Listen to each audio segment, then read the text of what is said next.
ka badan 12 jaamacadood oo munaasabadan ka soo qayb galay ayaa dhamaantood waxay isla garteen sidii loo xoojin lahaa afka Soomaaliga isla markaana loogu dhigi lahaa jaamacadaha Geeska Afrika sidoo kale waxa ay isla meel dhigeen in la xoojiyo wada shaqaynta ka dhaxaysa jaamacadaha Geeska Afrika taas oo horumar u horseedi karta dhammaan dalalka gobolka khaasatan kuwa Soomaalida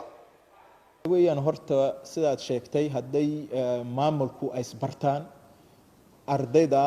jaamacadaha ka dhigtana way isbaranayaan oo waayo wax badan baan isweydaarsan karnaa waxaan isweydaarsan karnaa waxa weeyaan macallimiin waxaan isweydaarsan karnaa waa arday matalan waxaan ni soo qaaday jaamacadda Jigjiga in waxay ku xeel dheer tahay sida ariga loo dhaqo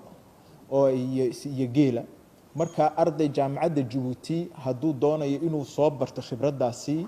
3 bilood ilaa 6 bilood u tagi kara jaamacadda Jigjiga sida kalena arday jaamacadda Jigjiga haduu doonayo matalan maareynta marsooyinka boorarka inuu barto khibradooda jaamacadda Djibouti ma karaya marka faa'iidadu waxa weeyaan maamulka in khibrad isweydaarsanaya macallimiintu isweydaarsanaysa iyo ardayduna inay isbartaan waan doonaynaa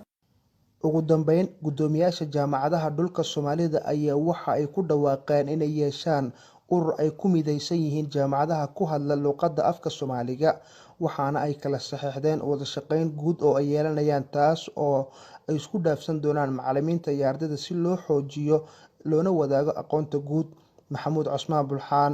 BBC Djibouti